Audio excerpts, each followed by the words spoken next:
to Nick. Did the money in the deal surprise you? FS1 Fantasy Week sponsored by DraftKings. Play free your shot at the $1 million top prize during week 1 only on DraftKings. You know what time it is. Time for 4 things. First, Nick, you got a ballot blunder. Yes. All right, listen, folks. People think I'm joking about needing a ballot. I appreciate the actual official NBA voters proving me correct every time one of these awards come out. Nobody loves Luka Doncic more than me. And I'm using this word correctly, he is literally my large adult Slovenian son. But someone voted him to the all-defensive team. He is, if he were even a passable defensive player, he might be the best guy in the league already. Someone voted him to the second team. Someone voted Dame, I think voted Luka to the first team and Dame to the second team. Whoever that is, Adam Silver, I'm calling on you specifically. Revoke their vote, give it to me. Are these like these awards are too important to have people who clearly don't watch games voting on them? Luka on an all-defensive team along with Dame is total insanity. I vote for you All to right, vote. moving on. He makes a point. Brandon, Tyler Hero's dime. Oh, too much talk about the Bucks this morning, rightfully so. But let's talk about the Heat and their hero, Tyler Hero. Look at this dime. I mean, it doesn't get any better than this. I want to talk about this kid because I think he has huge upside. I was one of the people in South Florida when the Heat picked him. I was like, who is this kid? Where is he coming from? But here he is. He's from Wisconsin. Wisconsin, hometown kid beating his hometown team. Tyler Hero with the dime. All right, Wilds, a little pass off the glass from the beard. All right, so this officially went down as a shot. But when you look at the replay, Harden thinks he's fouled, and he makes a decision to pass it himself off the glass. In the scorecard, he took 2 shots here. It's wrong. So 3 things need to be remedied. 1, this needs to be called a pass. 2, end of quarters or end of games, really end of games, when you get a turnover for running out the clock, that should not be a stat anymore. Stop it, because it makes all these awkward things. You got to pass the ball to the rookie. The poor rookie gets the turnover and not you. And 3rd, let's not count heaves as 3-pointers. It's the worst. We get all these statistics like, wow, Ben Simmons has taken 12 threes in his career. Like, not really. He's just chucking the ball. And that's why I don't think Russ took a heave the other day after this play because he didn't want it on a stat sheet. So those are the 3 statistical things that need to be fixed. After you do that, give Nick Wright a vote. So many gripes, Wilds. Little block party. I'm sticking with the same game for mine. LeBron James, the chase down block right here from James Harden. Year 17, age 35, to go along with his 36 points last night. Imagine if this happened at the Staples Center. Such an amazing play, and it reminded me, you guys remember that iconic shot? It was like 1992 in a game. It was more of a scrimmage. It was actually more of a practice, and it wasn't basketball. It was actually that famous volleyball shot. This LeBron James block reminds me of, look at it. Take it in. Marinate. He had this. Jenna Wolf, 1992, with that tremendous volleyball 92? block. I love it was at the end of practice. It was like the end of practice. We were getting ready to go. But anyway, it was super important. It might have been one of the most important things that happened to me in high school. I love it. I thought I would. And just watching that LeBron James shot reminded me of it. I love the hair. When you got hops like that, Brandon, the hair does that thing.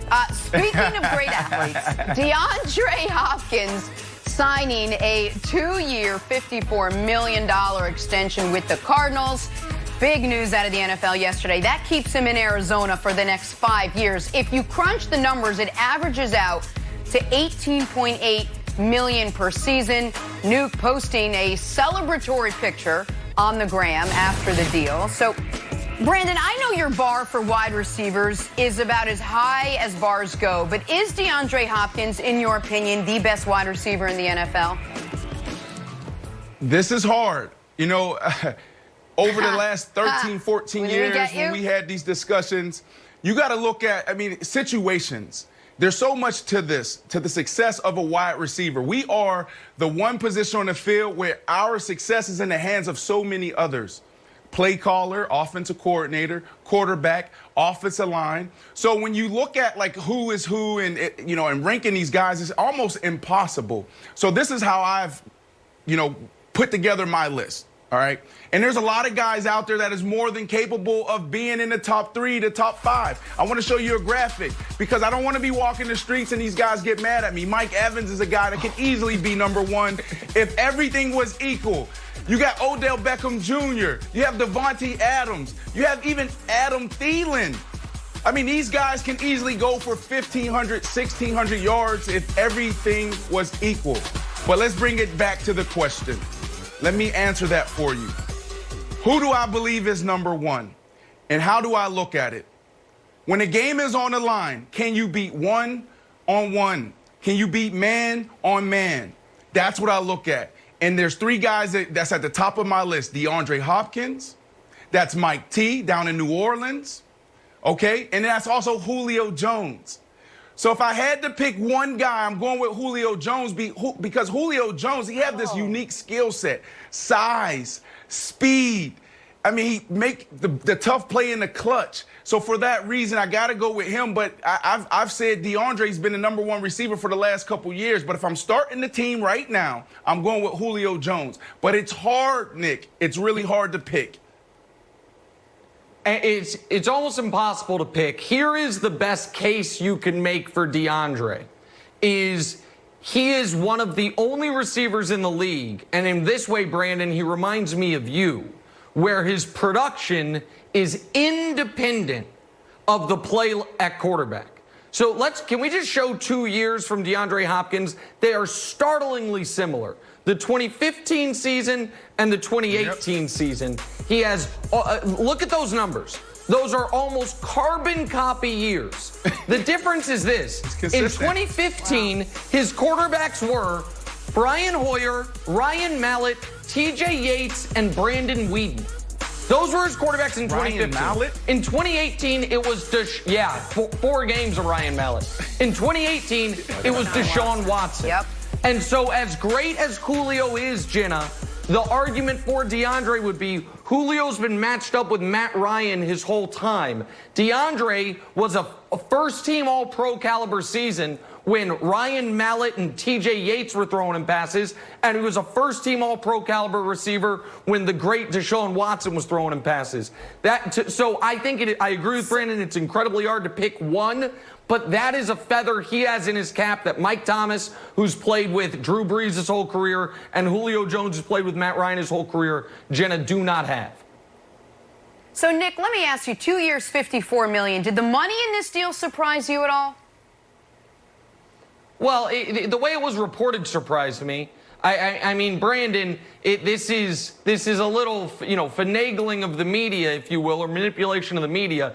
He's not getting $27 million a year because he had 3 years and 40 left on his deal. So you've got to look at it as 5 years, $94 million. So as Jenna crunched the numbers before the show, just under $19 million per year, which is right in line with all of the top receivers in football. So yeah, Brandon, $27 million a year would have been an exorbitant sum, but when you're just tacking it on to an undervalued deal that has 3 years left, it honestly reminded me, if I'm correct, of what happened with you. When you went from Chicago to the Jets traded for you, but they knew your contract